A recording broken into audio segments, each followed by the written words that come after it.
नाम कीर्तिमुख है। और दोस्तों, आपको ये जानकर हैरानी होगी कि दक्षिण भारत के हर एक शिव मंदिर के प्रवेश द्वार पर कीर्तिमुख की प्रतिमा की पूजा करने के बाद ही भगवान शिव की प्रतिमा की पूजा की जाती है। और एक बात यह भी है कि आपको उत्तर भारत में ये दृश्य बहुत कम ही देखने को मिलेगा। तो आखिर भगवान शिव के सबसे प्रिय गण कीर्तिमुख की उत्पत्ति कैसे हुई और कैसे उन्हें कीर्तिमुख का नाम मिला? दोस्तों, आप सबको ये बात तो पहले से ही मालूम होगा कि भगवान शिव की सेना में भूत, पिशाच, राक्षस और भगवान शिव के ही द्वारा उत्पन्न किए गए उनके गण होते हैं, जो दिखने में काफी भयानक होते हैं। इसी तरह से भगवान शिव की सेना में एक ऐसा भी गण है जिसका नाम कीर्तिमुख है। तो कीर्तिमुख के बारे में जानने से पहले हमें उस असुर के बारे में जानना होगा जिसके कारण कीर्तिमुख की उत्पत्ति हुई। दोस्तों, मैं बात कर रहा हूँ उस असुर की जो एक समय पर तीनों लोक का राजा बन गया था, जिसका नाम असुर राज जलंधर था। दोस्तों, यही वो असुर था जिसकी वजह से भगवान शिव के द्वारा कीर्तिमुख की उत्पत्ति हुई। तो जलंधर के जन्म की कथा को थोड़ा शॉर्ट फॉर्म में बताता हूँ। दोस्तों, श्रीमद् देवी भागवत पुराण के अनुसार जलंधर का जन्म समुद्र मंथन के बाद हुआ था।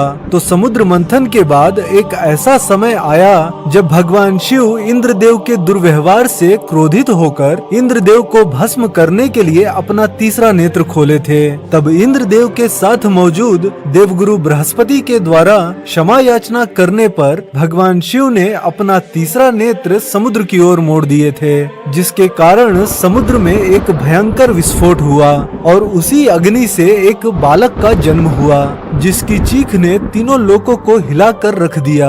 और फिर उस बालक का पालन पोषण समुद्र देव यानी के वरुण देव ने किया और फिर आगे चलकर उसके गुरु बने शुक्राचार्य। और जब जलंधर बड़ा हो गया तब उसे समुद्र मंथन में असुरों के साथ हुए छल के बारे में मालूम चला। तो फिर इसके बाद क्या था, वह सीधा इंद्रदेव को परास्त कर तीनों लोक का राजा बन गया। और फिर एक दिन जब उसका अंत समय नजदीक आया तब उसने भगवान शिव की पत्नी देवी पार्वती को अपना बनाने के उद्देश्य से अपने दूत राहु को कैलाश भेजा।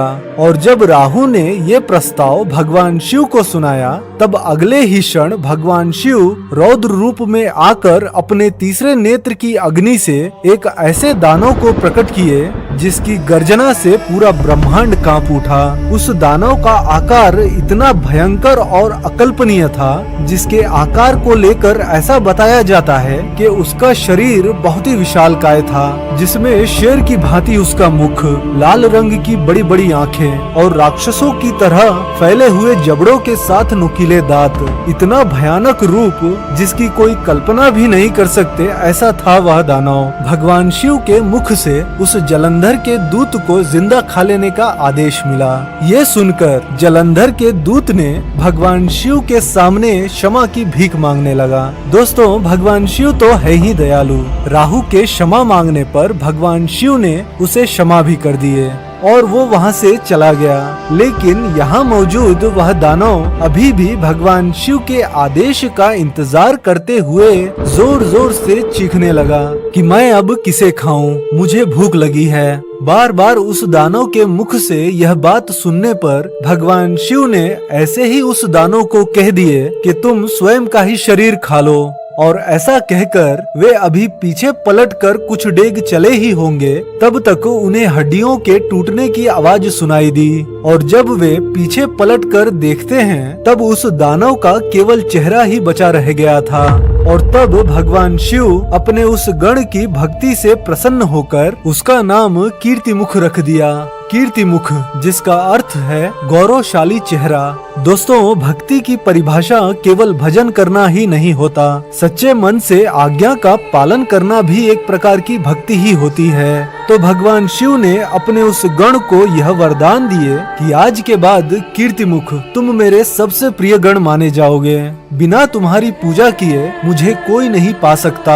ऐसा कहकर भगवान शिव ने कीर्तिमुख की भूख मिटाने के लिए यह भी वरदान दिए कि जो भी मनुष्य क्रोध, लालच, घमंड, ईर्ष्या की भावना रखकर मेरी पूजा करने आएगा तुम उसके सभी नकारात्मक विचारों को खाओगे और कोई भी दुष्ट तुम्हारी दृष्टि से नहीं